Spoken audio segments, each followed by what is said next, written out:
خوش آمدید شیخ مرکز تعلیم و تحقیق میں، اور وقت دینے کا بہت شکریہ۔ ہم چاہ رہے تھے کہ کچھ 2-3 مہینوں سے لگے تھے کہ ہم ایک پوڈ کاسٹ ریکارڈ کر لیں، تو فائنلی الحمدللہ مجھے بہت خوشی ہے کہ میں مرکز تعلیم و تحقیق میں موجود ہوں۔ اس وقت یہ بات ہمیں سمجھ لینی چاہیے کہ ہم لوگ اس وقت عباسی دور حکومت میں نہیں رہ رہے، نہ عثمانی دور، ہم خلافت کے دور میں نہیں رہ رہے، ہم مغلوبیت کے دور میں رہ رہے ہیں۔ خاص طور پہ ایک وہ بچہ جو بالکل ہی مدرسے کے ماحول میں رہا ہے، وہ جب نکل کے جاتا ہے تو اس کو شک ہوتا ہے کہ یا تو میں ایلین ہوں یا یہ ایلین ہے۔ مولانا کو پڑھنے سے پہلے جس طالب علم کو اس طرح کا کچھ الرجک سچویشن جس کے ساتھ ہو رہی ہے، وہ پہلے ابو الحسن ندوی صاحب کو پڑھ لے، آزاد کو پڑھ لے، تھوڑا سا چلیں تھوڑی سی اس کے اندر وسعت پیدا ہو جائے، پھر مولانا متوجی کو پڑھ لے، کیونکہ ایک بندہ ہیوی ڈوز لے گا، اس کا معدہ کمزور ہوگا تو اس کو بدہضمی ہو جائے گی، وامٹنگ ہو سکتی ہے اس کو، پھر وہ ہر جگہ پہ اس طرح کی سچویشن کا اظہار کر رہا ہوگا کہ مولانا متوجی گمراہ ہیں اور فلاں فلاں۔ اس وقت دنیا میں نظامی تعلیم کی کیا اسٹینڈرڈ ہے، اور کیا مدارس عصر حاضر کے اس معیارات پر پورا اترتا ہے مدارس کا جو نظامی تعلیم ہے؟ دیکھیں، میں نے آپ کو بنیادی طور پر پہلے جو بات عرض کی وہ یہ تھی کہ کوئی بھی نظام تعلیم ہے وہ اپنے تصور پر مشتمل ہوتا ہے۔ تو انہوں نے ایک مضمون لکھا ہوا تھا، اچھا شروع میں مجھے بڑا اچھا لگا مضمون، تو اس میں انہوں نے کہا ہوا تھا کہ اساتذہ کو جو ہے چاہیے کہ بچوں کو اس طرح کی سزائیں نہ دیا کریں، مارا نہ کریں، اور یہ وہ چلیں بہت اچھی بات ہے۔ آگے چل کے جب میں نے دیکھا تو وہ کہہ رہے ہیں کہ سزائیں متبادل ہونی چاہیے۔ نظامی تعلیم کی ہم بات کر رہے ہیں، تو نظامی تعلیم میں لینگویج کی کتنی اہمیت ہے، زبان کی؟ دیکھیں، لینگویج تو ٹول ہے نا، اس وقت لینگویج ہے، یہ ساری چیزیں ہیں، یہ ٹولز کی حیثیت رکھتی ہیں۔ اور بہت ساری چیزیں میں ایک کمی محسوس کر رہا ہوں کہ یہ مجھے کرنا چاہتے، یہ مجھے کرنا چاہتے۔ کیا یہ ایک نظامی تعلیم کا وہ خصوصیت نہیں ہے کہ طلبہ وہاں سے رہنمائی لے؟ ہمارے ایک استاد ہیں، وہ بڑی پیاری مثال اس حوالے سے دیا کرتے تھے، مجھے یاد آ جاتی ہے ہمیشہ۔ ایک کسان کی مثال دیا کرتے تھے کہ ایک زمین وہ ہوتی ہے کہ جس کا ایک دیکھ بھال کرنے والا کسان ہوتا ہے۔ لیکن ہمارے ہاں تو اس کے لیے کوئی خاص نظام نہیں ہے، بندے نے درس نظامی کر لی اور ڈائریکٹ وہ مدرسے میں آ کر درس و تدریس کرتا ہے، اس کے لیے کوئی تدریب المعلمین، اس کا کوئی سیٹ اپ نہیں ہے۔ دیکھیں، یہ ایک بہت بڑا خلل ہے ہمارے یہاں کے نظام تعلیم میں۔ السلام علیکم ورحمۃ اللہ۔ وعلیکم السلام ورحمۃ اللہ وبرکاتہ۔ خوش آمدید شیخ مرکز تعلیم و تحقیق میں، اور وقت دینے کا بہت شکریہ۔ ہم چاہ رہے تھے کہ کچھ 2-3 مہینوں سے لگے تھے کہ ہم ایک پوڈ کاسٹ ریکارڈ کر لیں، تو فائنلی الحمدللہ مجھے بہت خوشی ہے کہ میں مرکز تعلیم و تحقیق میں موجود ہوں، اور بالآخر جو ہے وہ ٹائم الحمدللہ نکالا ہے اللہ کے فضل و کرم سے۔ مصروفیات کے باوجود آپ کی اس پوڈ کاسٹ کو ترجیحی بنیادوں پر جو ہے رکھا ہے۔ امید ہے کہ انشاءاللہ یہ ہمارے طلباء علم کے لیے اور ہم جیسے جو دیگر ساتھی ہیں ان کے لیے فائدے کا سبب بنے گی انشاءاللہ۔ شیخ، ہمارا جو آج کا ٹاپک ہے وہ نظامی تعلیم ہے، اور آج کا جو جدید جو نئے ہمارے اسکالرز ہیں یا جو علماء کرام ہیں مدارس سے جو نکل رہے ہیں، ان کو جو مسائل درپیش ہے اسی حوالے سے ہیں۔ تو سب سے پہلے تو ہم جانیں گے کہ نظامی تعلیم کیا ہے؟ بہت اچھا سوال ہے۔ دیکھیں، نظام کا تو سب کو معلوم ہے کہ نظام کیا ہوتا ہے۔ کسی بھی خاص تصور حیات، کسی بھی خاص پرپز آف لائف کے تحت جو ہے وہ کسی ڈائریکشن کو لے کر چلنا۔ تو نظام تعلیم کی بہت ساری تعریفیں ماہرین تعلیم نے کر رکھی ہوں گی۔ خلاصہ یہی ہے کہ کسی خاص مقصد کے تحت فکری طور پر، علمی طور پر، عملی طور پر لوگوں کو تیار کرنے کا جو نظام ہوتا ہے اس کو نظام تعلیم کہتے ہیں۔ اور یہ اس میں بنیادی جو حیثیت ہوتی ہے وہ اس مقصد کی ہوتی ہے جس کی خاطر آپ نے لوگوں کو تیار کرنا۔ یعنی نظام تعلیم کا انحصار اس نظام حیات پر ہوگا، یا تصور حیات پر ہوگا جس کے تحت آپ نے وہ فرق تیار کرنا ہے۔ مغربی نظام تعلیم جو ہے وہ الگ نظام ہے، اسلام کا نظام تعلیم الگ نظام ہے، اور اسی طرح مختلف تہذیبوں، مختلف تصور حیات رکھنے والے لوگوں کا نظام تعلیم ان کے اس تصور حیات کے تحت الگ ہوگا۔ نظامی تعلیم میں ہم دیکھتے ہیں کہ 4 بنیادی ستون ہیں۔ ایک ہے نصاب، مدرس، طالب علم، مدرسہ، بلڈنگ۔ تو آپ کے نزدیک کون سی چیز وہ ترجیحات حاصل ہیں، آپ کے نزدیک کون سی چیز کو؟ میری نظر میں جو جگہ ہے وہ کوئی بہت زیادہ حیثیت نہیں رکھتی ہے، کیونکہ آپ اگر کیونکہ ہم جو بات کر رہے ہیں خاص طور پہ اپنے تاریخی تناظر میں بات کر رہے ہیں، اسلامی پرسپیکٹو میں بات کر رہے ہیں، مدارس چونکہ آپ نے مدرسے کا نام بھی اسپیسیفکلی لے لیا ہے، تو اس میں اگر آپ دیکھیں تو مدرسہ کسی خاص جگہ سے نہیں جڑا ہوا تھا. یعنی بر صغیر کے اندر جو ایک معروف سب سے دینی ادارے کا نام لیا جاتا ہے دارالعلوم دیوبند کا، اس کی ابتدا کیسے ہوئی ہے؟ ایک پیڑ کے نیچے ہوئی ہے. دو طالب علم، یا بلکہ ایک استاد اور ایک طالب علم اور ایک پیڑ کے نیچے بیٹھ کر اس مدرسے کی ابتدا ہوئی ہے، ایک انار کے درخت تلے. کوئی بڑی بلڈنگ موجود نہیں تھی، کوئی بہت بڑا انفراسٹرکچر اس طرح کا نہیں تھا. تو اس بنیادی جو ستون ہیں جو مقاصد کی حیثیت رکھتے ہیں اور بڑے مقاصد سے جن کا گہرا تعلق بھی ہے تعلیم کے، وہ اصل میں استاد ہے اور نصاب ہے. طالب علم تو خیر اس کا وجود تو لازم ہے، لیکن استاد اور نصاب کا تعلق ایک دوسرے سے گہرا ہے. اور اگر ان میں سے بھی پریورٹی ہم دیں گے تو استاد کو دیں گے. ظاہر سی بات ہے کہ استاد اگر ماہر نہ ہو، استاد اگر اپنی ان کوالٹیز پر نہ ہو، تو نصاب چاہے جتنا بھی اعلیٰ کیوں نہ ہو، نصاب خود سے تو کچھ نہیں کر سکتا.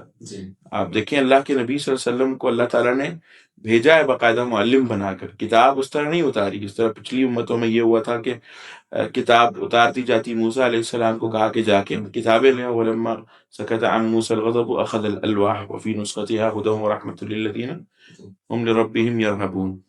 تو ان کو کہا گیا کہ جا کر تم وہ تختیاں لے آؤ، اس میں جو ہے. لیکن اس میں بھی دیکھیں موسیٰ علیہ السلام کی معلم کی حیثیت تھی، رسول اللہ کو اللہ تعالیٰ نے معلم بنا کر بھیجا. تو ہمارے اسلامی پرسپیکٹو میں اگر آپ دیکھیں تو استاد کی حیثیت مرکزی رکھتی ہے، اور اس کے بعد جو سب سے زیادہ حیثیت ہوتی ہے وہ نصاب کی ہوتی ہے. تو ان دونوں میں سے ایک ستون بھی اگر ناقص رہے تو تعلیم جو ہے اس کا نتیجہ ناقص ہی رہتا ہے. لیکن ہمارے ہاں تو اس کے لیے کوئی خاص نظام نہیں ہے. بندے نے درس نظامی کر لی اور ڈائریکٹ وہ مدرسے میں آ کر درس و تدریس کرتا ہے. اس کے لیے کوئی تدریب المعلمین، اس کا کوئی سیٹ اپ نہیں ہے. دیکھیں یہ ایک بہت بڑا خلل ہے ہمارے یہاں کے نظام تعلیم میں. مطلب عمومی طور پہ اگر ہم نظام تعلیم پر بات کریں تو پاکستان کے نظام تعلیم کو مساوی نظام تعلیم ہونا چاہیے تھا، ایک نظام ہونا چاہیے تھا. اس طرح کا دو جہتی نظام تعلیم خود بہت بڑا جو ہے وہ ایک آئیڈینٹی کرائسس پیدا کرتا ہے جو پاکستان کے اندر پیدا ہوا ہوا. بلکہ پوری دنیا کے اندر یہ چیز پائی جاتی ہے، لیکن پاکستان چونکہ جس اساس پر قائم ہوا تھا اس اساس کا عملی نتیجہ یہ ہونا چاہیے تھا کہ ایک نظام تعلیم ایک خاص درجے تک ہوتا. مثلا ثانوی تعلیم تک ابھی بھی بہت سارے عرب ممالک کے اندر یہ ہے کہ ثانوی تعلیم تک ایک ہی نصاب ہے. ثانوی تعلیم تک سب ایک ہی نصاب کے تحت پڑھیں گے. اس میں بنیادی دینیات ہے، فقہ کے احکام ہیں، ساری چیزیں ہیں کہ ایک مسلم شخصیت کے تشخص کو برقرار رکھنے کے لیے جو چیزیں ہیں وہ اس میں شامل ہوتی ہیں. آگے چل کے پھر ایک آدمی اسپیشلائزیشن کے لیے اپنا تخصص سلیکٹ کرتا ہے، مختلف یونیورسٹی میں جا کے اس کی بنیاد بن چکی ہوتی ہے. تو پھر اس کے لیے باقاعدہ ہر مرحلے پر الگ الگ مہارات ہوتی ہیں. مثلا بڑی بڑی جو یونیورسٹیز ہیں، عرب جامعات ہیں، بلکہ انٹرنیشنل اسٹینڈرڈ جو ہیں اس پر بھی اگر آپ دیکھ لیں تو استاد کے بڑے مراحل ہوتے ہیں. سب سے پہلے اسے بالکل ایک اسسٹنٹ پروفیسر لگایا جاتا ہے، پھر وہ آگے چل کے بہت سارے مرحلوں کو کراس کرتے ہوئے بڑی محنت کر کے پھر آگے جا کے وہ ایک مقام پر وہ استاد لگتا ہے، اس کو پروفیسر کا جو ہے وہ درجہ ملتا ہے، پھر آگے جا کے جو ہے وہ مزید ترقی کرتا ہے. تو یہ سارے مراحل ہوتے ہیں، اس میں بہرحال مہارات درکار ہوتی ہیں جن کا خیال رکھنا ضروری ہے. اس وقت دنیا میں نظامی تعلیم کی کیا اسٹینڈرڈ ہے، اور کیا مدارس عصر حاضر کے اس معیارات پر پورا اترتا ہے مدارس کا جو نظامی تعلیم ہے؟ دیکھیں میں نے آپ کو بنیادی طور پر پہلے جو بات عرض کی وہ یہ تھی کہ کوئی بھی نظام تعلیم ہے وہ اپنے تصور پر مشتمل ہوتا ہے. دنیا میں جو اسٹینڈرڈ چل رہے ہیں وہ اپنے تصورات کو سامنے رکھتے ہوئے اسٹینڈرڈ بنائے گئے ہیں. بعض اسٹینڈرڈ تو ایسے ہوں گے جو کامن ہوں گے، وہ ہمیں لینے ہوں گے بہرحال، کیونکہ ہمارے اور ان کے درمیان میں کچھ چیزیں تو مشترک ہیں. یعنی کچھ انسانی مہارات، کچھ اسکلز ایسی ہوں گی کہ جو ہم چاہتے ہوں گے کہ وہ ہمارے مدرسے کے ایک طالب علم کو بھی اسی طرح آتی ہو اس دور میں رہنے کے تقاضے کے تحت، جس طرح وہ آکسفورڈ کے یا ہارورڈ کے کسی گریجویٹ کو آتی ہیں. تو لیکن کچھ چیزوں میں ہم بالکل الگ ہوں گے، ہم ان اسٹینڈرڈ کو نہیں رکھیں گے. مثال کے طور پہ ان کے اسٹینڈرڈ کے اندر جو ہے وہ علم کے نتائج کیا ہیں. علم کے نتائج وہ نہیں ہے جو ہمارے یہاں وحی کے نتیجے میں، وحی کے علم کے نتیجے میں جو اس تصور کے نتیجے میں جو بات سامنے آتی ہے وہ اس کو تسلیم نہیں کرتے بہرحال. یا علم کا تصور جو ہے ان کا وہ بالکل الگ ہے، ایپسٹمولوجی ان کی الگ ہے، ہماری ایپسٹمولوجی الگ ہے، تصور علم کا بہت بنیادی فرق ہے۔ تو نتائج کے اعتبار سے بہرحال تو ان کے جو اسٹینڈرڈ ہیں ان کے مطابق اگر آپ دیکھ لیں تو سب سے پہلی چیز وہ یہی دیکھتے ہیں کہ آؤٹ کم کسی بھی تعلیمی نظام کا یا کسی بھی سلیبس کا وہ کیا ہے۔ مثلا کوئی بھی نظام تعلیم ہے اس کو وہ جج اس طرح کریں گے، یا کوئی بھی نصاب ہے اس کو کس طرح جج کریں گے کہ اس کا نتیجہ کیا نکلتا ہے، اس کے نتیجے میں طالب علم کیا کیا چیزیں سیکھ لے گا، کیا کیا حاصل کرے گا، مثلا وہ کہاں پہنچے گا۔ تو نتائج کے اعتبار سے وہ چیزوں کو دیکھتے ہیں۔ پھر ان کی کچھ اسکلز کی لسٹ ہے، کمیونیکیشن اسکلز ہیں، کچھ سوشل اسکلز ہیں، کچھ مزید لیڈرشپ مینجمنٹ کے اعتبار سے جو ہے کچھ اسکلز ہیں، ان کو سامنے رکھتے ہوئے باقاعدہ جو ہے وہ جائزہ لیا جاتا ہے کہ یہ نظام تعلیم کس طرح کا ہے۔ شیخ آپ نے جو مارکیٹ ڈیمانڈ کی بات کی تو مجھے یاد ہے جب میری فراغت ہو گئی مدرسے سے میں جب گھر آیا تو لوگ آ رہے تھے مبارکباد دینے کے لیے، لیکن میں حیران تھا کہ اب میں کیا کروں، اور 90% لوگ اور جو مدارس میں ہمارے ساتھی نکلتے ہیں اس کو یہ غم اور فکر لاحق ہوتی ہے کہ اب ہم کیا کریں گے۔ ظاہر سی بات ہے کہ اب جو ہے تقاضے ہیں معاشرے کے، ایک امام مسجد کی تنخواہ وہ کتنی ہوتی ہے؟ 20-25 ہزار، 30 ہزار، زیادہ سے زیادہ 30 ہزار، اس پر تو گزارا کرنا مشکل ہے۔ تو ایسے کچھ ہدایات ہمارے نئے جو فارغ التحصیل علماء ہیں کہ وہ کیا ایسے سکلز وہ حاصل کرے تاکہ اس کو آسانی ہوگی۔ دیکھیں، ایک بات تو ہمیں یہ سمجھنی چاہیے کہ ہمارا جو مدارس کا نظام تعلیم ہے اس کا مقصد کیسا فرد تیار کرنا ہے؟ اس کا مقصد مدارس مسجد کا امام تیار کرنا ہے، مؤذن تیار کرنا ہے، یا معاشرے کو کوئی مضبوط لیڈرشپ دینا ہے جو دینی حوالے سے ان کی رہنمائی کر سکتی ہو۔ اچھا، یہ جو ہمارا نصاب تعلیم ہے اگر ہم تاریخی طور پر جا کر دیکھیں جب یہ بنایا گیا ہے تو اس وقت صورتحال وہ نہیں تھی جو آج ہے۔ اس وقت قاضی کا منصب موجود تھا، قاضی بن جاتا تھا مدرسے کا فارغ۔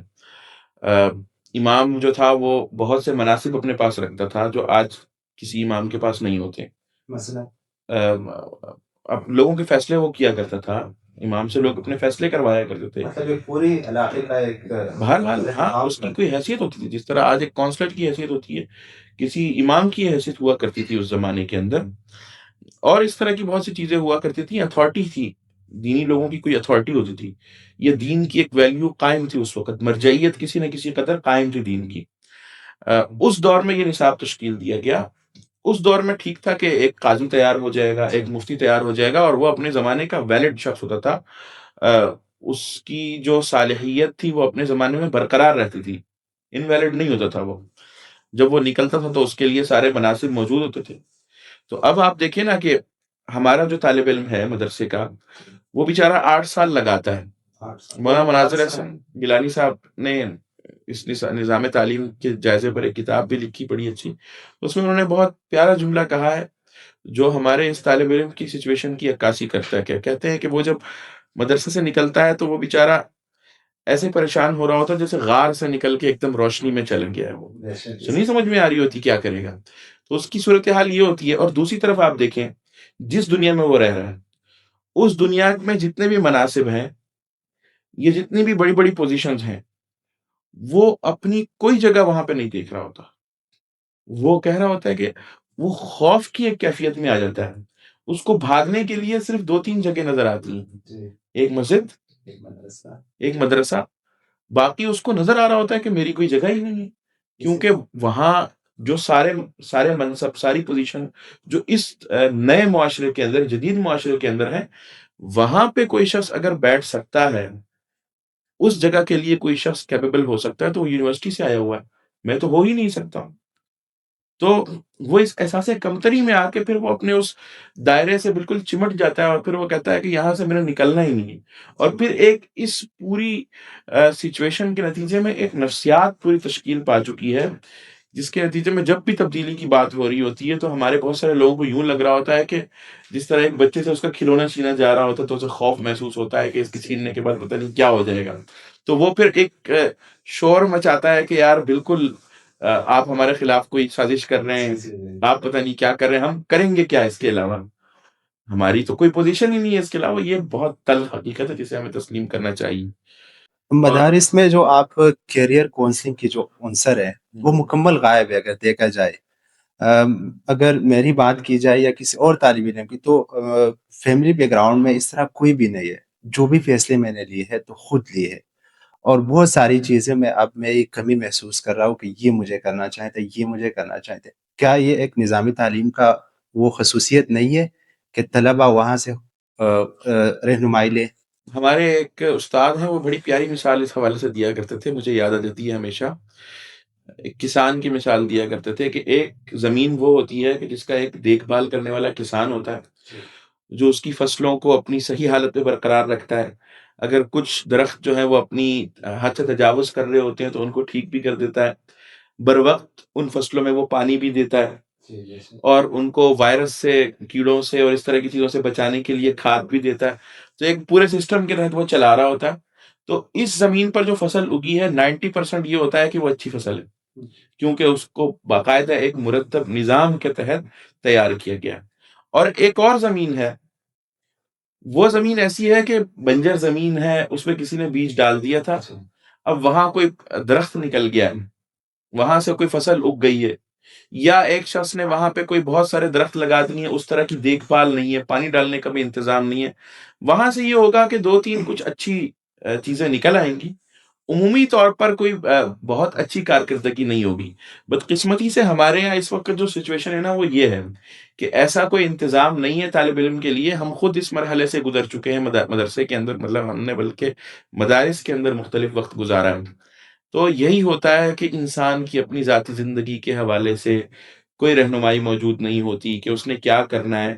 پھر خاص طور پہ ایک تو اس کی عمومی زندگی ہے، عمومی زندگی میں اس کو 10 پریشانیاں ہوتی ہیں، اس کو مالی پریشانیوں کا سامنا ہوتا ہے، گھر سے وہ دور ہوتا ہے، اس کی بہت ساری ایموشنل نیڈز ہوتی ہیں، بہت ساری اس کی سائیکولوجیکل اس کی نیڈز ہوتی ہیں بہت ساری، جن کو وہ بالکل دبا کر بیٹھا ہوتا ہے. اس کو بہت زیادہ نقصان کر رہا ہوتا ہے، وہ اپنا پتہ نہیں ہوتا کچھ نہیں پتا ہوتا اس کو. پھر آگے چل کے کاؤنسلنگ کے حوالے سے دیکھیں، جو اب وہ جو نصاب جو پڑھ رہا ہوتا ہے اس میں باقاعدہ اس کو اس حوالے سے کاؤنسلنگ کی ضرورت ہوتی ہے کہ بھائی آپ کس فن کے اندر اچھے ہیں.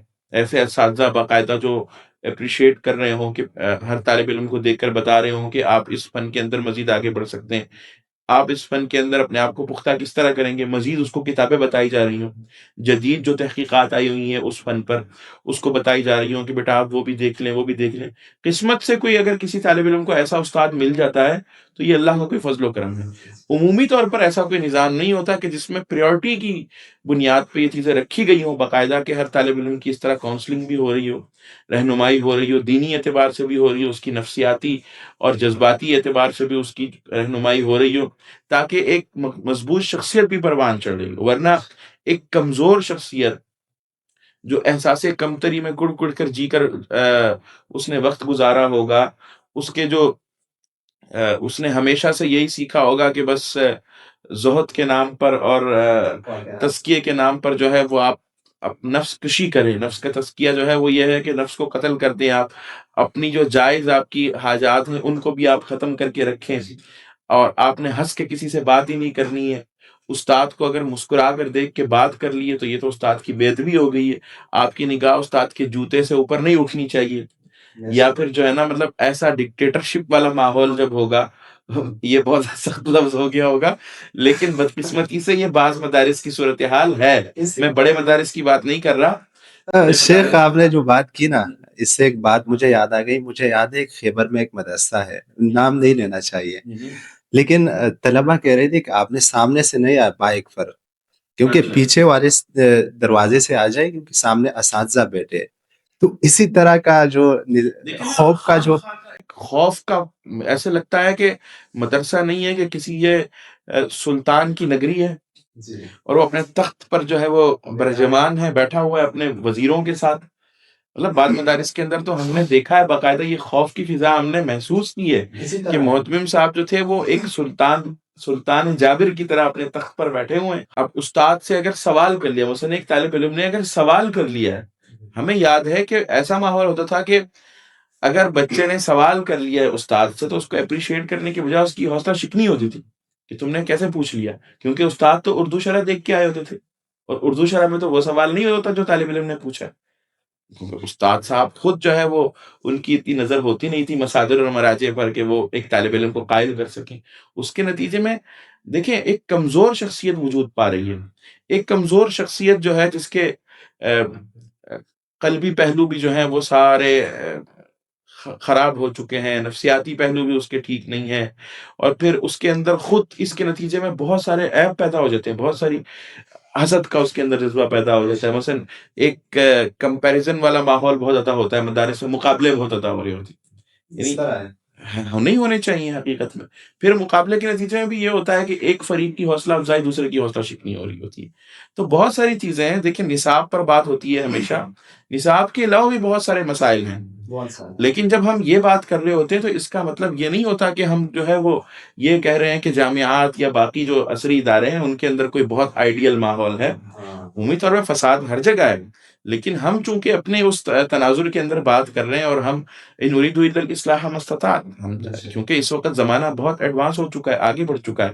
اگر ہم اپنی بہت ساری چیزیں جو دین کا تقاضا نہیں ہے، ہم نے اپنے کچھ رجحانات اور اپنی کچھ تجربات کے نتیجے میں ہم نے کچھ چیزوں کو لازم کیا ہوا تھا، اور اب زمانہ بہت آگے بڑھ چکا ہے، تو ہمیں ان چیزوں کو اب چھوڑ کے آگے بڑھنا چاہیے. مجھے یاد آ رہا ہے، میں اس پہ آپ کو ایک مثال دوں گا کہ وفاق المدارس کا ایک رسالہ چھپتا ہے، وفاق المدارس عربیہ کا. جی جی بے اب اس میں ایک مضمون تھا کافی عرصہ پہلے، اس وقت جب ہم پڑھا کرتے تھے، تو ایک مجلہ میرے ہاتھ لگ گیا تو میں اٹھا کے دیکھ رہا تھا. تو اس میں ایک بہت بڑے عالم ہیں، اللہ ان کو جزائے خیر دے، ہمارے بہت محسن ہیں. تو انہوں نے ایک مضمون لکھا ہوا تھا. اچھا شروع میں مجھے بڑا اچھا لگا مضمون. تو اس میں انہوں نے کہا ہوا تھا کہ اساتذہ کو جو ہے چاہیے کہ بچوں کو اس طرح کی سزائیں نہ دیا کریں، مارا نہ کریں، اور یہ وہ. چلیں بہت اچھی بات ہے. اچھا ہے. آگے چل کے جب میں نے دیکھا تو وہ کہہ رہے ہیں کہ سزائیں متبادل ہونی چاہیے. اچھا. سزائیں متبادل کیا ہونی چاہیے کہ ایک طالب علم اگر لیٹ آتا ہے تو اس کو سب کے سامنے کھڑا کر دیں. اچھا جی، مرغا نہ بنائیں، اسے کھڑا کر دیں آپ. ہاں. یا پھر جو ہے اسے آپ کلاس سے باہر نکال دیں، یا اس طرح کی اور چیزیں. کافی ساری چیزیں اس میں لکھی ہوئی تھیں. وہ خود بھی حقیقت میں مثلا ایک طالب علم کو آپ کھڑا کر دیتے ہیں، یا ایک طالب علم کو آپ کہتے ہیں کہ آپ سب کے سامنے باہر چلے جائیں، اور خاص طور پہ وہ اگر ٹین ایجر ہیں. جی. تو آپ دیکھیں اس وقت نفسیات کا علم اچھی خاصی ترقی کر چکا ہے. لاہور یونیورسٹی میں آپ نے دیکھا کہ اس کی وجہ سے 2-3 طلبہ نے خودکشی بھی کر لی. بہت سارے مسائل ہوتے ہیں.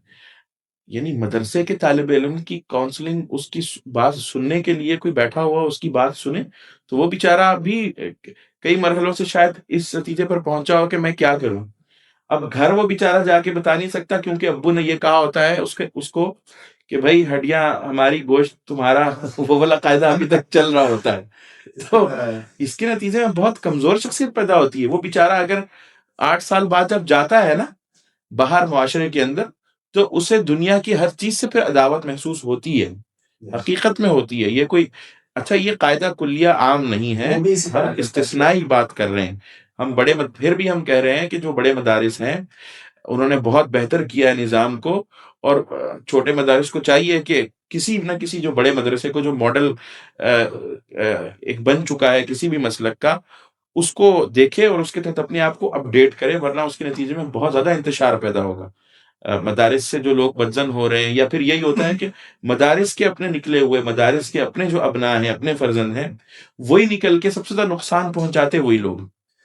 شیخ آپ کیا سمجھ رہے ہیں کہ مدارس میں کیا ایسے اقدامات ہونی چاہیے کہ طلبہ جو جدید اسکل ہے وہ سیکھے، اور جو ہمارا نظامی تعلیم ہے اس میں تھوڑا سا وہ شامل کر دیا جائے؟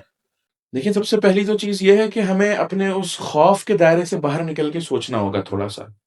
یعنی ہم اس وقت بالکل ایک اس پوزیشن میں بیٹھے ہوئے ہیں کہ ہمیں کوئی ہاتھ لگائے تو ہم ایک دم سے چھڑ پڑے. یہ والی پوزیشن نہ ہو، بلکہ تھوڑا سا آگے آؤٹ آف باکس سوچیں، ہم نکلیں، کوشش کریں کہ کوئی بات نہیں، ایسی کوئی حالات نہیں بنے ہوئے ہمارے خلاف، ہمیں آگے بڑھنا ہے. مجھے 2-3 سال پہلے کا ایک واقعہ یاد ہے کہ وفاق والے کوئی فیصلہ کر رہے تھے کہ ہم یہ کتاب نکال رہے ہیں نصاب سے. باقاعدہ ایک ضلع میں علماء نکل آئے تھے کہ آپ یہ جو ہمارا علمی اساس ہے اسلاف کا، اور یہ آپ ضائع کرنا چاہتے ہو. تو تنگ نظری کی بات ہے. مثلا آپ دیکھیں 100 سال کے آپ وفاق المدارس کے جو بلکہ درس نظامی کا جو پورا پچھلے 100 سال کا نصاب ہے، آپ اس کا جائزہ لیں، ہر دور میں اپڈیٹ ہوا۔ حضرت شاہ ولی اللہ رحمہ اللہ نے ایک بہت بڑا انقلاب پیدا کیا تھا اس میدان کے اندر، نصاب کی تبدیلی کے اندر۔ یہ جو حجت اللہ لکھی ہے، یہ پوری اس پچھلی روایت کو توڑنے والی کتاب تھی۔ الفوز الکبیر جو لکھی ہے، شاہ عبد الحق محدث دہلوی نے جو ہے وہ نصاب کے اندر تبدیلی کی۔ حضرت شاہ صاحب کے والد رحمہ اللہ نے نیا نصاب ترتیب دیا۔ تو دیکھیں، اگر ایک کتاب کی جگہ دوسری کتاب لائی جا رہی ہے تو اس کا مطلب یہ نہیں ہے کہ پچھلی کتاب ڈی ویلیو ہو گئی ہے یا اس کی عزت برقرار نہیں رہی ہے۔ دیکھیں، علوم جو ہیں وہ ہر دور کے اندر اپڈیٹ ہوتے ہیں، علوم کی نئی جہات بھی آتی ہیں، اور جتنے بھی یہ جو ہمارے فنون جو پڑھائے جاتے ہیں، یہ ساری چیزیں کوئی استخراجی چیزیں ہیں نا، یہ کوئی نصوص سے تو بالکل نہیں ثابت ہوئی ہوئی چیزیں، یہ سب ٹولز ہیں۔ ٹولز اپڈیٹ ہوتے ہیں، ٹولز اپڈیٹ بھی ہوتے رہتے ہیں، ان کا اسلوب بھی چینج ہوتا رہتا ہے۔ یعنی اصول فقہ کے اندر بہت سارے مباحث جو ہیں، ان کی جو تطبیقات ہیں آج کے دور میں وہ بالکل نہیں ہیں، وہ والی تطبیقات نہیں ہیں۔ فقہ کے بہت سارے ابواب کے اندر جو تطبیقات آج سے 50 سال پہلے کی جاتی تھیں، وہ تطبیقات آج کا طالب علم اگر ان تطبیقات کو پڑھے گا، ان کو فقہ کا مسئلہ بتا کر اس کی جو تطبیق اس دور کی بتائی جائے گی، اس بیچارے کو شاید ان چیزوں کا نام ہی نہیں پتا چل رہا ہوگا کہ آج کے دور میں تو بالکل اصطلاحات چینج ہو چکی ہیں۔ یعنی فقہ کی امپلیمنٹیشن کے لیے جو ان کو گراؤنڈ چاہیے، وہ گراؤنڈ ہی جب تبدیل ہو چکا ہے۔ بہت سارے ابواب، جتنے بلکہ اکثر فقہ کے ابواب میں آپ یہی دیکھیں، اصول فقہ کے بہت سارے ابواب میں جو ابھی نئی کتابیں لکھی گئی ہیں، بڑے بڑے عرب علماء نے جو لکھی ہیں، وہ بالکل ایک اصطلاحات ہی ان کی الگ ہیں۔ کیونکہ اس وقت یہ بات ہمیں سمجھ لینی چاہیے کہ ہم لوگ اس وقت عباسی دور حکومت میں نہیں رہ رہے، نہ عثمانی دور، ہم خلافت کے دور میں نہیں رہ رہے، ہم مغلوبیت کے دور میں رہ رہے ہیں۔ علم پہ ایک تہذیب کی اجارہ داری قائم ہو چکی ہے، اس تہذیب کی اجارہ داری سے نکالنا خود ایک چیلنج ہے اور خود ایک مستقل موضوع ہے، لیکن جب تک ہم اس تہذیب کی اجارہ داری سے نہیں نکال پا رہے تو اس میں دو انتہا ہیں۔ ایک کہ آپ اس سے بالکل بائیک آؤٹ کر کے رکھیں، اور پھر وہ جس طرح مولانا مودودی رحمہ اللہ نے فرمایا تنقیحات میں کہ ہمارے کچھ علماء جو ہیں وہ اپنے ارد گرد 500 سال پرانا ماحول بنا لیتے ہیں، اور 500 سال پرانا ماحول بنا کے اس کے اندر رہ کے یہ سمجھتے ہیں کہ باہر بھی 500 سال پرانا ماحول چل رہا ہے، لیکن وہ جب بیچارے باہر جا کے دیکھتے ہیں تو ایک دم چونک جاتے ہیں کہ باہر بہت کچھ تبدیل ہو چکا ہے۔ تو پھر وہ اس سے یا تو ڈیفینسو پوزیشن میں آ جاتے ہیں کہ اوہو یہ تبدیل ہو گیا، اب تو ہم خطرے میں، ہم انویلڈ ہو گئے، ہماری کوئی یہاں پہ معاشرے میں کوئی حیثیت نہیں رہی۔ جس طرح آپ بات کر رہے تھے کہ فقہ میں جو جدید اصطلاحات آئے ہیں، تو میں خود جب مرکز تعلیم و تحقیق آیا، ڈاکٹر حبیب الرحمان صاحب ہمارے استاد ہیں، جب وہ بات کرتے تھے تو ہمیں سمجھ نہیں آتی تھی، کیونکہ وہ جدید فقہ کی بات کرتے تھے اور مدارس میں پرانی چیزیں ہم پڑھ چکے ہیں۔ ایسا ہی ہے، مطلب جو اصطلاحات ہیں، مثال کے طور پہ کتاب البیوع کی اصطلاحات اٹھا کے دیکھ لیں۔ ایک طالب علم کو آپ کسی اس نے گاؤں کے کسی مدرسے سے کتاب البیوع پڑھ کے آیا ہوگا اپنی زبان کے اندر، اور وہ آج کی مارکیٹ کے اندر آ کر بیٹھ جائے، تو کیا وہ اپنی ان اصطلاحات کی عملی صورت آج کے اس معاشی نظام کے اندر کوئی پا سکے گا؟ اسے کوئی نظر آئیں گی؟ کوئی موازنہ کر سکے گا وہ؟ کہ نہیں ہے، تطبیق بالکل نہیں ہے۔ اور پھر جو ہے وہ اسلوب بھی وہی، بہت مطلب ایک تو نصاب میں تبدیلیوں کی بات ہے، اور وہ ایک بہت حقیقی بالکل جینون ایشو ہے، کوئی اپنی طرف سے گڑھا ہوا نہیں ہے، اور یہ اکابر پر جو ہے وہ تجاوز نہیں ہے، بلکہ یہ اکابر کے سلسلے کو ہی آگے بڑھانا ہے۔ یعنی اکابر آج کے دور میں جو بھی اکابر ہوں گے، یا وہ اکابر آج کے دور میں ہوتے تو شاید وہ بہت پہلے تبدیلی کر چکے ہو۔ تو اس پہ بہت سارے علماء نے لکھا ہے، آپ نظر لگائیں۔ میں اپنی بات مکمل کر لوں یہ والی، کہ یہ کوئی نئی بات نہیں ہے، اس پہ بڑے بڑے علماء نے دیکھیں۔ مولانا مناظر حسن گیلانی سے ہم برِ صغیر کے تناظر میں اگر بات کریں، ان سے آپ اٹھا کے دیکھ لیں، آگے چلتے رہیں، بلکہ پیچھے چلے جائیں، شاہ صاحب رحمہ اللہ کا میں نے آپ کو تذکرہ کیا، پھر قاسم نانوتوی رحمہ اللہ نے جو کام کیا تھا وہ کیا تھا؟ وہ بھی انہوں نے اکابر پر شبخون مارا تھا۔ کیا انہوں نے اکابر سے ہٹ کے ایک الگ نصاب تیار کر لیا، اس میں کچھ الگ چیزیں ڈال لی، انہوں نے اپڈیٹ کیا، کچھ کلامی انداز کو انہوں نے آگے لے کر چلے وہ۔ پھر اگر آگے چل کے آپ دیکھتے رہیں تو یہ تبدیلی آتی رہی ہے۔ پھر مولانا مودودی رحمہ اللہ نے بھی تفصیلی طور پر اس پر لکھا ہے۔ ڈاکٹر محمود احمد غازی کی ایک بہت اچھے محاضرات کا حصہ ہے جو محاضرات تعلیم کی صورت میں شائع ہوا ہے، اس کو اگر آپ اٹھا کے دیکھ لیں، اس میں یہ سارے مباحث آپ کو نظر آ جاتے ہیں پھر عرب دنیا میں اگر آپ اٹھا کے دیکھیں تو بڑے بڑے علماء وہاں پر بھی بات کرتے رہے. محمد طاہر ابن عاشور جو بہت بڑے امام تھے، علامہ تھے بہت بڑے، تو انہوں نے پوری کتاب نصاب تعلیم پر، نظام تعلیم پر لکھی، الیس الصبح بقریب. اور انہوں نے باقاعدہ بتایا ہے کہ کس طرح علم و عمل جو ہے ان دونوں کے درمیان میں امتزاج ہونا چاہیے ان دونوں کا، اور یہ دونوں مل کے ایک دوسرے کو کس طرح سپورٹ کر رہے ہو، اور مہارات کس طرح جو ہے وہ انسان کی پختہ ہو، تربیت علم کے ساتھ کس طرح ہو رہی ہو. کیونکہ علم تو ایک صرف نظری چیز نہیں ہے. جب ہم نظری نظام تعلیم کی بات کر رہے ہوتے ہیں، اس میں صرف نظری علم نہیں آتا، اس میں فکری تربیت بھی آ جاتی ہے، اس میں عملی تربیت بھی آ جاتی ہے، اس میں علم کو عملی طور پر اپلائی کرنے کی تربیت بھی آ جاتی ہے. یہ ساری چیزیں مل کر جو ہے ایک نظام جو تشکیل پاتا ہے، اس کو ہم کہہ رہے ہوتے ہیں نظام. تو یہ ساری چیزیں جب نہ ہو، ایک نظری سی جو ہے وہ چیز ہو کہ ایک استاد آئے اور وہ کتاب پڑھا کے کچھ مسائل بیان کر کے چلا جائے، اور اس کے علاوہ کوئی تعلق ہی اس کا قائم نہ ہو رہا ہو، اور مزید کوئی چیز نظر نہیں آ رہی ہو، تو یہ تو نظام تعلیم ویسے ہی اپنی اصولی بنیاد پر ناقص ٹھہراتا ہے. شیخ جب ہم پاکستان میں دیکھتے ہیں تو جن مدارس نے اس نظام سے بغاوت کی ہے تو وہ کامیاب ہے. اگر آپ لوگ دیکھ رہے، سراج الحق صاحب کا میں ایک تقریر سن رہا تھا تو وہ کہہ رہے تھے کہ باہر سے ایک ڈیلیگیشن آیا تھا، تو وہ کہہ رہے تھے کہ ہمیں ایک ماڈل دکھا دیں آپ اپنا مدارس کا. تو وہ کہہ رہے کہ ہمارے پاس اس طرح کوئی ماڈل تھا ہی نہیں کہ ہم ان کو دکھا دیتے. تو جماعت نے اس پر کیوں کام نہیں کیا؟ کیونکہ رابطۃ المدارس ہمارا ہے، سب ہمارے پاس ہے، اور مولانا مودودی نے ایک نقشہ بھی دیا ہے تعلیمات میں، اور انہوں نے مختلف تحاریر میں. دیکھیں، اس کا سوال تو جماعت کے ذمہ داران صحیح ہو سکتا ہے، اور اس کا اچھا جواب وہی دے سکتے ہیں کہ کیوں نہیں کر سکے وہ. لیکن یہ ایک بہت بڑا المیہ ہے. کسی بھی فکر کے جو نمائندے یا کسی بھی فکر کے ترجمان ہیں، وہ اگر یا اپنے دور کے اندر اس کو زندہ نہ کر پائیں اور وہ اسی حاشیے پر حاشیہ لگائے جا رہے ہوں، تو یہ بہت بڑی ناکامی اور بہت بڑا سوال نشان ہے. یعنی مولانا مودودی جیسی عظیم شخصیت، مولانا مودودی جیسا بڑا مفکر ہر ایک کو دستیاب نہیں ہوتا. یعنی دو شخصیات جو ہمارے یہاں پر گزری ہیں بر صغیر کے اندر بعد کے ادوار میں، ان میں نظام تعلیم پر جو بہت زیادہ کام جن شخصیات نے کیا ہے، یا بہت زیادہ اصلاحات کی تجویزیں بھی دی ہیں، ایک مولانا مودودی رحمہ اللہ ہے، دوسری علی میاں ندوی رحمہ اللہ، مولانا ابو الحسن ندوی رحمہ اللہ جیسی شخصیات. میں کہتا ہوں کہ یہ دونوں شخصیات جو ہیں، ہمارے مدارس کے جو طلباء ہیں ان کو یہ سمجھ لینا چاہیے کہ ان دونوں کا جو آپس میں تعلق ہے وہ تکامل کا ہے. یعنی ایک شخصیت دوسری شخصیت کو مکمل کر رہی ہوتی ہے. یعنی ایک طالب علم کے لیے لازمی ہے کہ وہ ان دونوں شخصیات کو سمجھے. لیکن ہم نے تو ان کو محدود کیا ہے اپنے آپ. ہم نے بہت محدود کر کے رکھا ہے ان دونوں شخصیات پہ. عرب دنیا میں جتنا کام ہوا ہے اور عرب دنیا نے جتنا استفادہ ان شخصیات سے کیا ہے، ہم نے خود نہیں کیا. مولانا مودودی رحمہ اللہ کے نظریات تعلیم ہے، پوری مستقل ان کی سوچ ہے، پوری مستقل ان کی فکر ہے، اور سب سے زیادہ اس پر جو غفلت برتی گئی ہے بدقسمتی سے، وہ اس فکر کے اپنے فکری وارثوں کی طرف سے برتی گئی ہے. اس کے بہت سارے الگ عوامل بھی ہیں، اور اس کے بہت سارے اسباب بھی ہیں کہ کیا وجہ ہوئی کہ اتنے بڑے مفکر کی فکر کو اس دور کے اندر، اس دور کے تقاضوں کے مطابق آگے نہیں بڑھایا جا سکا. بلکہ ویسٹ میں آپ دیکھ لیں کہ جتنے ہی بڑے بڑے مفکرین ان کے پاس ہیں، انہوں نے اپنے اپنے مفکرین کی فکر پہ باقاعدہ تھنک ٹینک بنائے ہیں. باقاعدہ جتنی بھی بڑی بڑی شخصیات ویسٹ کے پاس ہیں، ان کی 2-4 کتابیں ہیں ٹوٹل، یا 2-4 موضوعات پہ کام کیا. لیکن اس فکر کے جو ترجمان ہیں، انہوں نے ان 2-4 کتابوں سے ہی اصول الگ کیے ہیں، آئیڈیاز بالکل الگ کیے ہیں.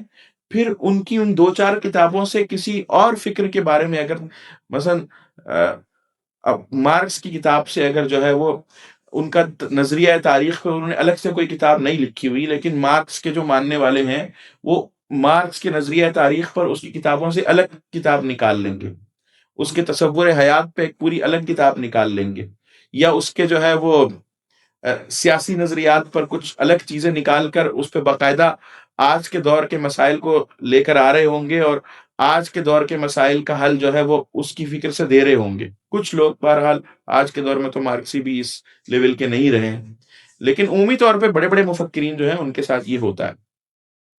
مولانا رحمہ اللہ کی ابھی تک جو ہے وہ کتابیں ہیں، جو وہ خود بھی ان پر بہت سا کام ابھی ہونا باقی ہے.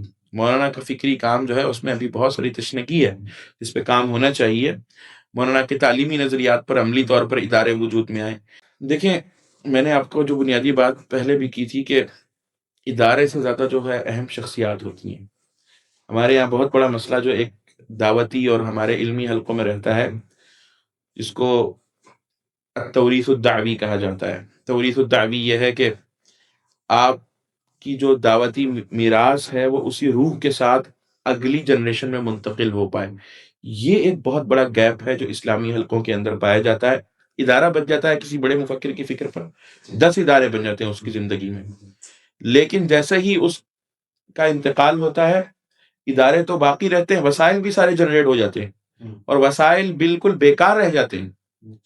کوئی رجال کار ایسے ہوتے نہیں ہیں جو ان اداروں کو چلا سکیں، کیونکہ اس مفکر نے اپنے قد کے برابر اس ادارے کی بنیاد رکھی ہوتی ہے.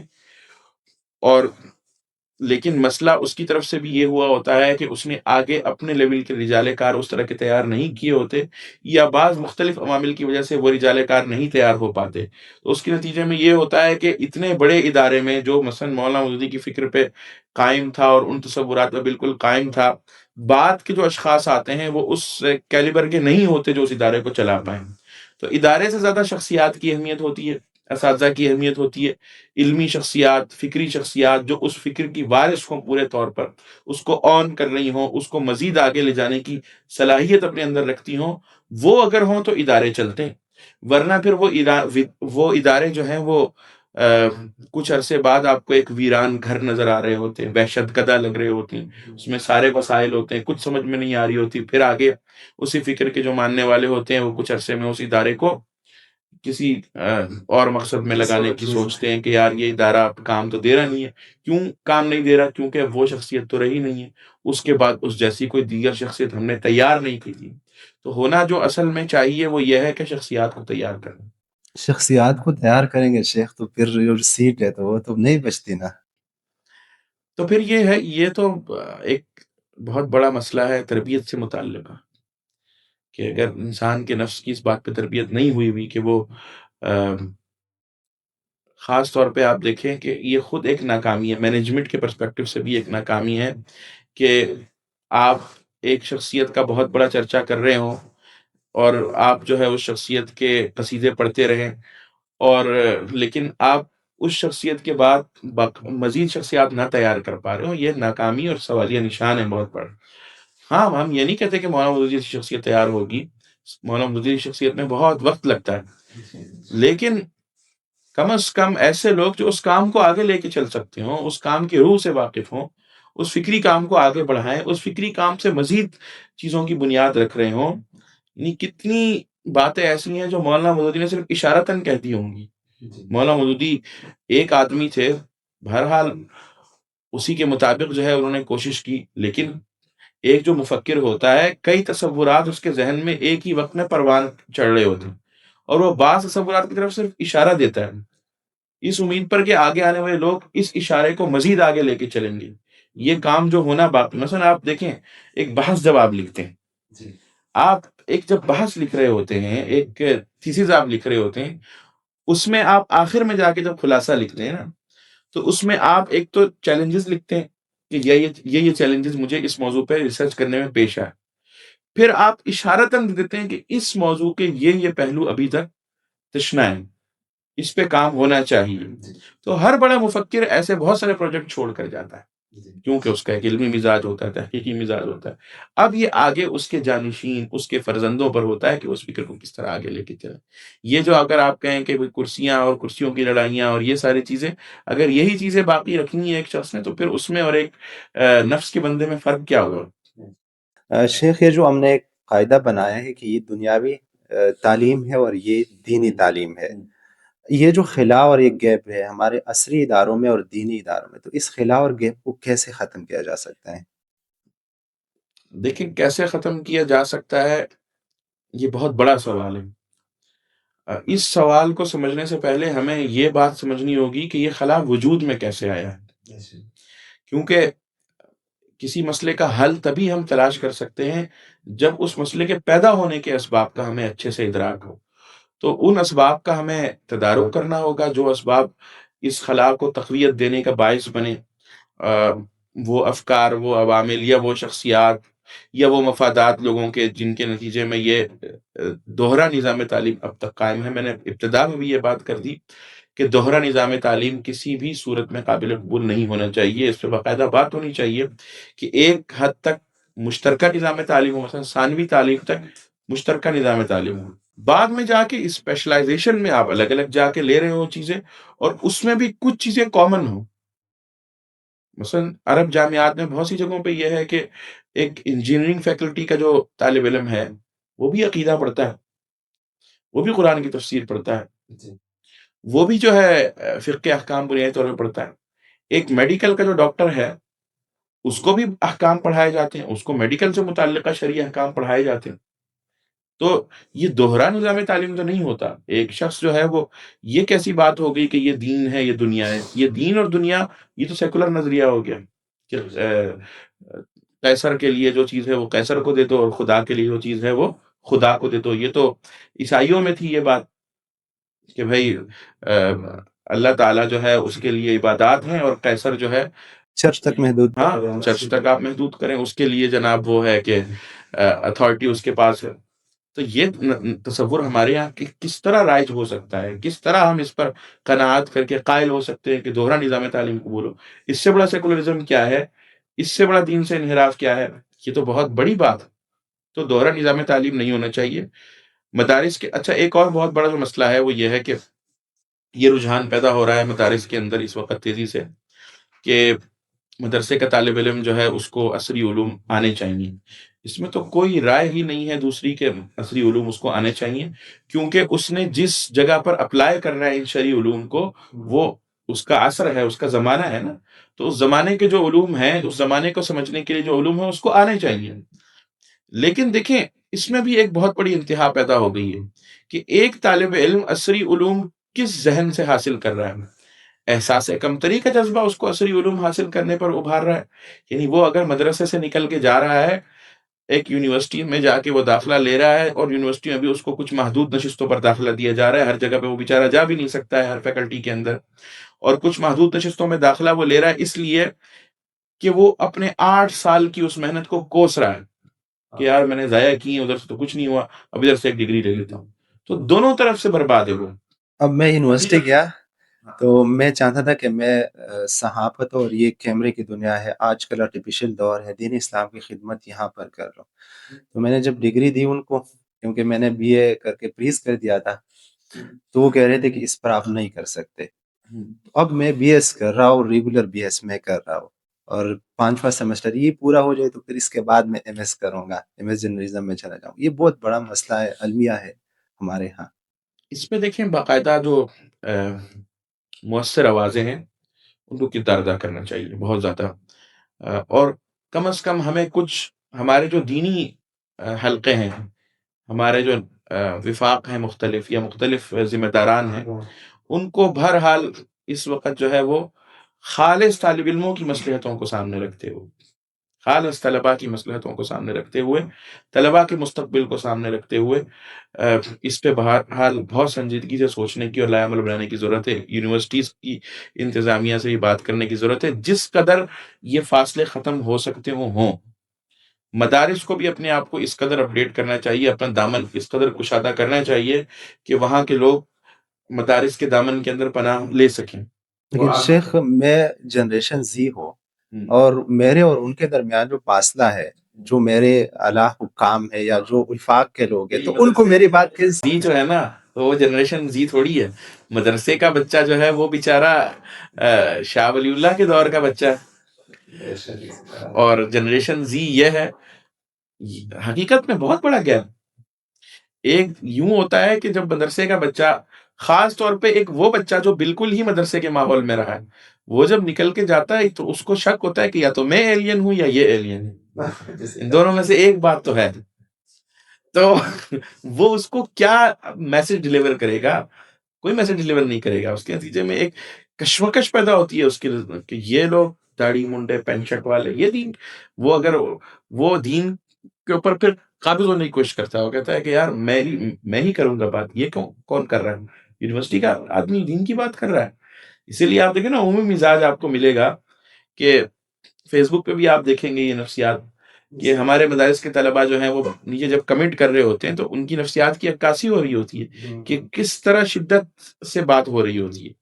یعنی بہت کم ایسے سلجھے ہوئے فضلاء ہیں جنہوں نے باقاعدہ اپنے دائرے کو وسیع کیا، جنہوں نے بہت سے مفکرین کو بھی پڑھا، دیگر نظریہ حیات کو بھی جانا، اپنا علمی ظرف جو ہے ان کا بہت زیادہ کشادہ رہا. اور یہ چیزیں بہرحال قسمت سے بعض لوگوں کو میسر آ جاتی ہیں. جس طرح عرض کیا کہ مستقل ایسا نظام نہیں ہے. یعنی خاص طور پہ مدارس کے اندر بہرحال لازم ہونا چاہیے تھا کہ وہ کچھ مفکرین کا مطالعہ بھی کریں. مثلا ابو الحسن ندوی صاحب، جس طرح ہمارے دیوبندی مدارس کے جو طلباء ہیں، مولانا مودودی اگر ان کو فکری طور پر ان سے بہت الجھن ہوتی ہے تو کم از کم وہ ندوی صاحب کو پڑھ لیں. امام مودودی کی بات آپ نے کی تو میں مرکز میں ذمہ دار ہوں، مرکز تعلیم و تحقیق میں. یہ سوال جواب سیشن میں ہی سارا کچھ دیکھتا ہوں ڈاکٹر صاحب کا. تو ایک سوال آتا ہے اور وہ بندہ آپ تصور کریں، وہ ایک مدرسے میں دور حدیث کا طالب علم ہے. وہ مجھے کہتا ہے کہ مولانا مودودی کی یہ نظریات ہے، فلاں ہے فلاں ہے، آپ اس پر بات کریں. مرکز تعلیم و تحقیق کس نظر سے اس کو دیکھتا ہے؟ میں نے ان کو کہا کہ آپ مجھے تصاویر بھیج دیں، جو بھی ہے، جو کتاب ہے. تو آگے سے شروع کی. جب وہ میں نے کہا کہ دیکھیں آپ کا جو بھی سوال ہے ہم غیر جانبدارانہ اس پر گفتگو کریں گے، لیکن وہ بات کرتا چاہ رہا تھا. مجھے کہا کہ میں آ رہا ہوں مرکز. یہاں مرکز تعلیم و تحقیق آ گیا. جب ہم بیٹھے بات کر رہے تھے تو بات یہاں تک پہنچی، جب ہم ان سے سوال جواب کر رہے تھے، مفتی وسیم الرحمان صاحب ہمارے استاد ہیں، وہ بھی بیٹھے تھے، وہ بھی بات کر رہے تھے. جب ہم نے ان سے پوچھا تو وہ کہہ رہے تھے کہ مولانا کا ایک بھی کتاب میں نے مطالعہ نہیں کیا. یہ تو ہے بہت بڑا المیہ ہے کہ کتابیں پڑھی نہیں ہیں. تو ہم یہ کہتے ہیں کہ مولانا کو پڑھنے سے پہلے جس طالب علم کو اس طرح کا کچھ الرجک سچویشن جس کے ساتھ ہو رہی ہے، وہ پہلے ابو الحسن ندوی صاحب کو پڑھ لے، آزاد کو پڑھ لے، تھوڑا سا چلیں، تھوڑی سی اس کے اندر وسعت پیدا ہو جائے، پھر مولانا مودودی کو پڑھ لے. کیونکہ ایک بندہ ہیوی ڈوز لے گا، اس کا معدہ کمزور ہوگا تو اس کو بدہضمی ہو جائے گی، وامٹنگ ہو سکتی ہے اس کو، پھر وہ ہر جگہ پہ اس طرح کی سچویشن کا اظہار کر رہا ہوگا کہ مولانا مودودی گمراہ ہیں اور فلاں فلاں. تو کچھ گمراہ لوگوں کو پہلے پڑھ لے، اس کے بعد مولانا کو پڑھ لے، بیت اللہ سندھی کو پڑھ لے. نظامی تعلیم کی ہم بات کر رہے ہیں تو نظامی تعلیم میں لینگویج کی کتنی اہمیت ہے، زبان کی؟ دیکھیں لینگویج تو ٹول ہے نا. اس وقت لینگویج ہے، یہ ساری چیزیں ہیں، یہ ٹولز کی حیثیت رکھتی ہیں. یعنی مقاصد اور وسائل کے اندر فرق ہونا چاہیے. الامور بھی مقاصدیہا اصل میں. اور لیکن بہرحال مؤثر ترین وسیلہ جب تک آپ کے پاس اپنے ان مقاصد کو پہنچانے کا نہیں ہوگا تو وہ مقاصد جامد رہیں گے، مزید نہیں آگے بڑھ سکیں گے. تو میں یہ سمجھتا ہوں، بہرحال میری طالب علمانہ رائے یہی ہے کہ زبان بہت اساسی کردار ادا کرتی ہے. زبان آپ کی فکری تشکیل میں بہت اہم معاون ہے. اور عربی زبان ہر طالب علم کو، ہمارے خاص طور پہ جو علوم اسلامیہ کے جو طلباء ہیں، ان کو عربی زبان میں نہایت پختگی ہونی چاہیے. عرب دنیا کے علماء کے لٹریچر پر ان کی گہری نگاہ ہونی چاہیے. عرب دنیا میں بہت بڑا کام ہو، فکری حوالے سے، علمی حوالے سے، تربیتی، دعوتی، مختلف نظریہ حیات کے حوالے سے. بلکہ آپ یہ دیکھیں کہ مغربی دنیا کا کوئی بڑا مفکر، کوئی بڑا فلسفی، کوئی بڑا ادیب ایسا نہیں ہوگا جس کی نئی کتاب آئی ہو اور اس کا عربی میں تقریباً 2 سے 3 ماہ میں ترجمہ نہ ہو جاتا ہو.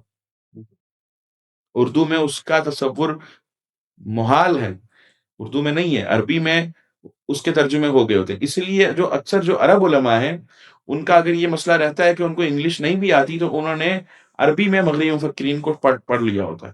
مثلا آپ دیکھیں دوستویفسکی تک کی کتابیں ہیں ساری، جو وہ ترجمہ ہوا ہے ان کا. اور اسی طرح جو ہے وہ مارکس کی، نیٹشے کی، ہیگل کی، ان پہ نقد آ چکے ہیں. پھر جو اس وقت کا بہت بڑا جو نام ہے یوول نو ہرارے، یعنی ہراری پر عربی میں نقد آ چکے، اردو میں کوئی نقد نہیں آیا ابھی تک. تو عربی زبان بہرحال ہمارے علوم اسلامیہ کے طلباء کو پتہ ہونی چاہیے، یہ ایک بہت بڑا دروازہ کھولتی ہے. اب یہ جو مدخلی فکر ہے، ہمیں اس کے بارے سے کوئی پتہ نہیں ہے.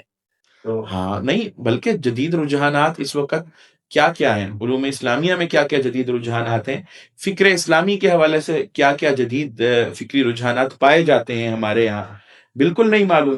یعنی یہ مدخلی تو ایک جو ہے وہ ہمارے سامنے مثال کے طور پہ آ گیا نا. اس کے علاوہ جو ہے بہت سارے تصورات پائے جاتے ہیں سنت کے حوالے سے. مثال کے طور پہ جو نظریہ ہے مختلف جو نظریات ہیں، مختلف تصورات ہیں، ان میں جو بڑی بڑی شخصیات ہیں ان کے، ہمیں تو یہاں بر صغیر کی 2-4 شخصیات کا پتہ ہے، عالم عرب میں کچھ اور شخصیات ہیں بہت بڑی بڑی، جن کا بہت زیادہ اثر ہے۔ استشراق ہے مثال کے طور پہ، اچھا استشراق کے حوالے سے کچھ بھی نہیں پتا ہوتا بیچارے، اس بیچارے کو کیا پتا ہوتا ہے استشراق کا ہو۔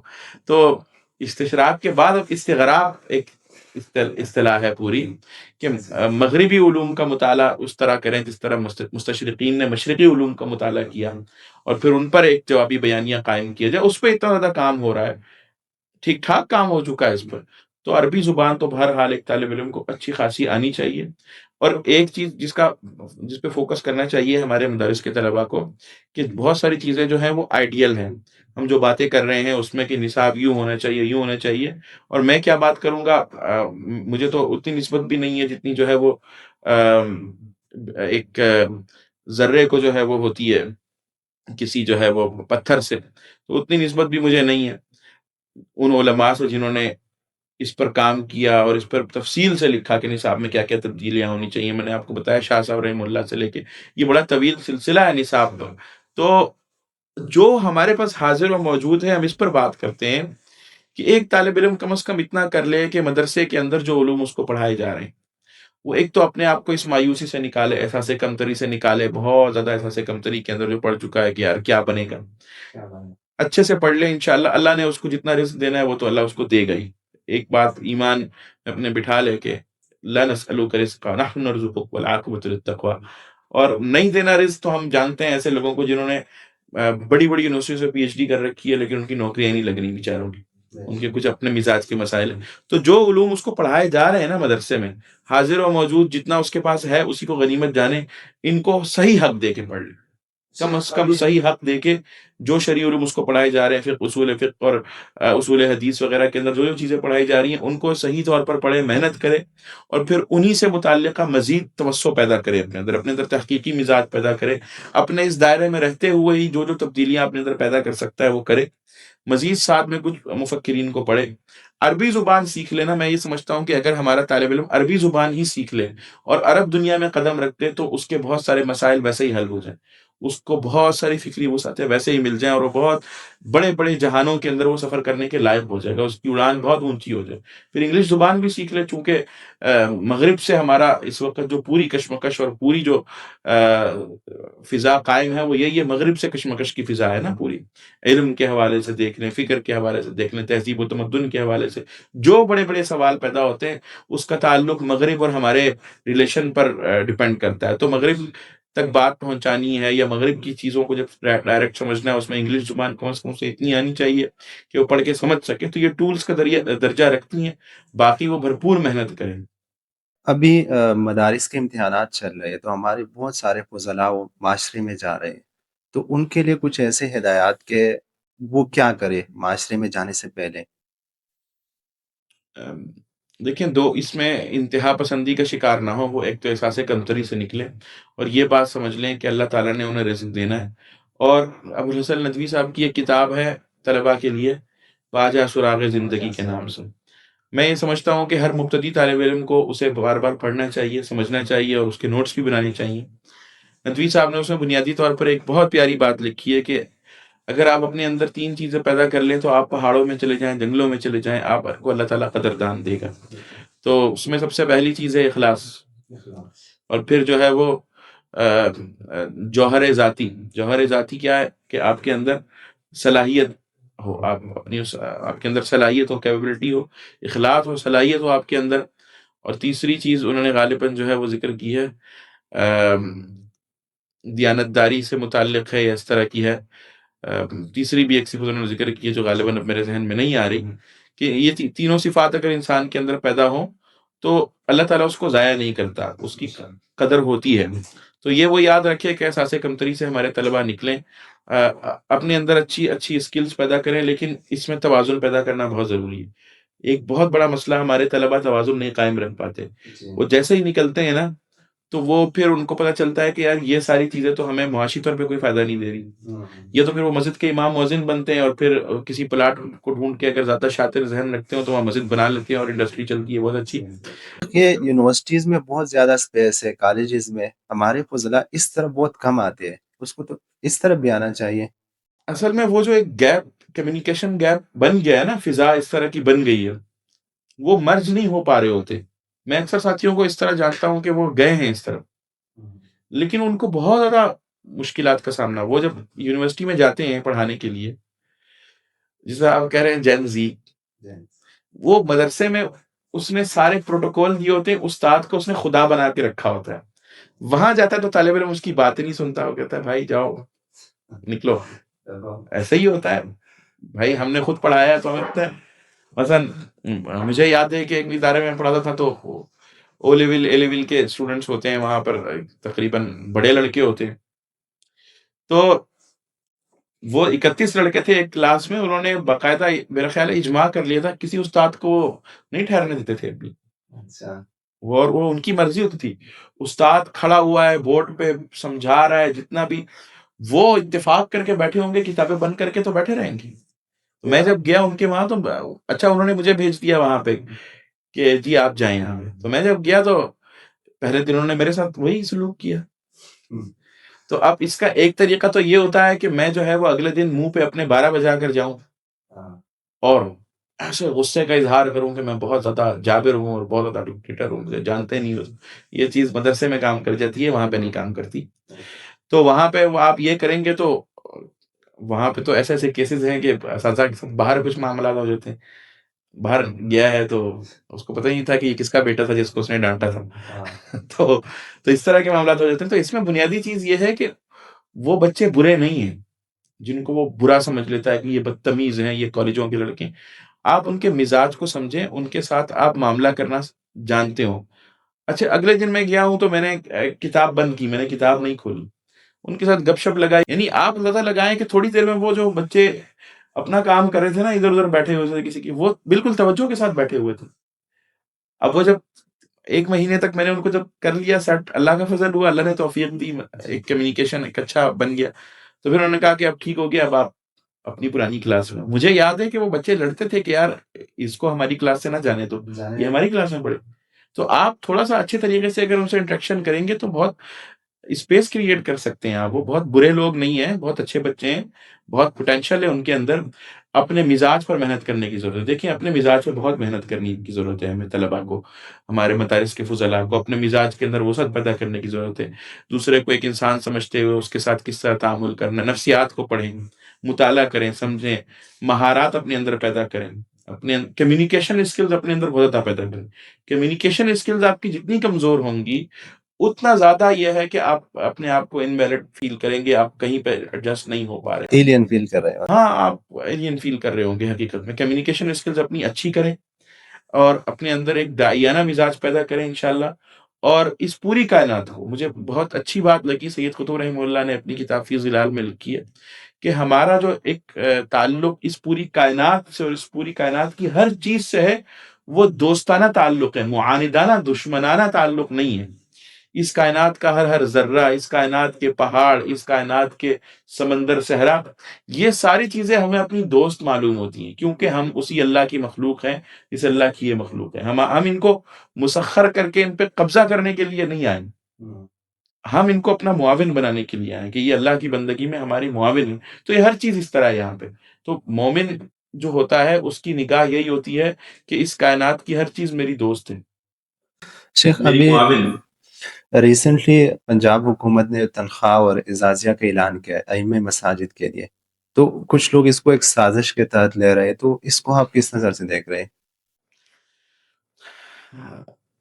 سبحان اللہ، دیکھیں ایک چیز ہوتی ہے، انسان کے اندر کیپیبلٹی ہوتی ہے کہ اس کو کوئی استعمال کر لے۔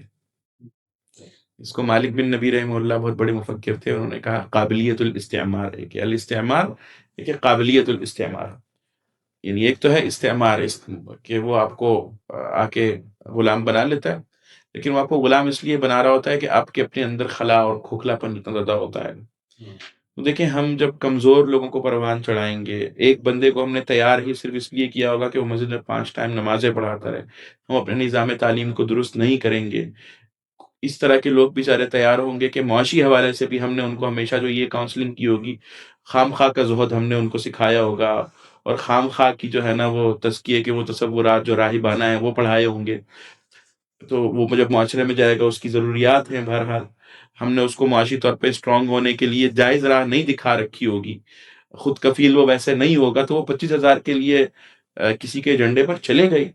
تو ہمیں بہرحال اپنے آپ کو درست کرنے کی اس حوالے سے ضرورت ہے کہ مسجد کا جو امام ہو، ضروری نہیں ہے کہ وہ ان کے 25,000 کا کیوں محتاج ہو رہا ہے، وہ خود کفیل ہونا چاہیے، یا ہمیں اپنا ایسا نظام جو ہے وہ مضبوط کرنا چاہیے کہ ہم خود اپنے ائمہ کو عزت دے رہے ہوں، خود اپنے ائمہ کو ہم اس قدر معاشی طور پر بھی اور باقی اعتبارات سے بھی اتنی آسودگی دے رہے ہوں کہ 25,000 اس کے لیے کوئی معنی نہیں رکھتا ہے۔ ایک عام آدمی کے لیے اس وقت جو جدید نظام تعلیم سے نکل کر آیا ہو اور ایک اچھے طریقے سے محنت کر کے بھی آیا ہو اور کسی ادارے میں لگا ہوا ہو چھوٹے سے ہی، 25,000 اس کے لیے کوئی بہت زیادہ ویلیو نہیں رکھتا ہے، آپ کو اس کا اچھے سے اندازہ ہے۔ تو اس امام کے لیے کیوں 25,000 اتنی اٹریکشن رکھتا ہے کہ آپ کو لگ رہا ہے کہ 25,000 کے لیے اپنا ایمان بھی بیچ دے گا؟ اتنا کھوکھلا فرد آپ نے کیوں تیار کیا کہ آپ کو ڈر لگ رہا ہے؟ آپ اتنے اسٹرانگ افراد تیار کریں کہ آپ کو ڈرنے کی ضرورت نہ ہو، آپ کو پتا ہو کہ انشاءاللہ ہمارے لوگ ویلیوز پر اپنی سودے بازی نہیں کرتے، ڈٹ کے کھڑے رہیں گے۔ تو اگر اس طرح کی یہ ڈر سے نکلیں، ڈر کے وہ کہتے ہیں ڈر کے آگے جیت ہے، تو ڈر سے ذرا نکلیں تو جیت کی طرف آئیں گے نا۔ جب ہر چیز میں ہم ڈرتے رہیں گے کہ یار یہ بھی ہمارے خلاف، یعنی پوری کائنات جو ہے نا وہ ہمارے خلاف ہے، سب ہمارے خلاف ہیں، فوجی بھی ہمارے خلاف ہیں، سیاستدان بھی ہمارے خلاف ہیں، اور سب کی ڈورے امریکہ کے ہاتھ میں امریکہ ہلاتا ہے۔ اتنا زیادہ بھی نہیں ہو کہ بھائی سارے نفرت مجھے سارے زمانے سے ہے، درمیان میں رہیں۔ سازشی تھیوری اتنی ہر جگہ پہ اپلائی نہیں ہوتی، ہاں ٹھیک ہے کچھ سازشیں بھی ہوں گی، کچھ مذموم مقاصد بھی ہیں، بیرونی ایجنڈے ہیں، حقائق ہیں، لیکن حقائق کو ان کے اصل ہجوم سے زیادہ بڑھا کر پیش کرنا بھی انسان کو جو ہے نا وہ بالکل مفلوج کر دیتا ہے۔ تو جتنی حقیقت ہے اتنی ہی رکھیں اس کی، اور ابھی تک تو کوئی ایسی مثال واقعی نہیں آئی ہے، اور اگر اس طرح کی کچھ مثالیں پیش کی جا رہی ہیں کہ کچھ ائمہ کے ساتھ برا سلوک ہوا، ان کے ڈیٹا لے لیا گیا اور اس طرح کی چیزیں ہیں، تو خیر اس طرح کے قوانین پہلے بھی بن چکے ہیں کہ مدارس اور مساجد کو اپنے نظام میں مستقل طور پر آزاد ہونا چاہیے، ہمارے دینی اداروں کو اپنے مستقل مضبوط وقف قائم کرنے چاہیے، وسائل اتنے ہیں ہمارے، جتنے ڈونیشن مدارس کے پاس ہیں، محترم حضرات ذرا تھوڑا سا اسٹینڈرڈ اپنا نیچے کریں، اساتذہ کے لیے تھوڑا ہاتھ کھلا کریں، اس طرح بعض مدارس نے کیا ہے، اور مساجد کے تقریباً جو سسٹم ہیں پورے وہ کسی نہ کسی وفاق کے تحت ہوتے ہیں، تو وہ وفاق جتنے بھی ہیں وہ مساجد کے حوالے سے اپنی اچھی پالیسی بنائیں، باقاعدہ اسٹینڈرڈ مقرر کریں کہ مسجد کا امام جس علاقے کا ہے اس کی تنخواہ اتنی ہوگی، اس کو یہ سہولیات دی جائیں گی، تو 25,000 کے پیچھے کیوں بھاگے گا بیچارہ؟ یہ تو اس کی بیچارگی ہے کہ وہ 25,000 روپے بیچارہ جو ہے نا بکنے کو تیار ہے۔ بہت شکریہ شیخ، آپ نے اپنے مصروف اوقات سے وقت نکال لیا۔ انشاءاللہ بہت جلد ہم نوجوانوں کے جو مسائل ہیں ان پر بھی بیٹھ کر گفتگو کریں گے، جنسی کے جو مسائل ہیں۔ تھینک یو سو مچ آمد کے لیے، شکریہ، جزاکم اللہ خیر، انشاءاللہ۔ السلام علیکم۔ جزاک اللہ۔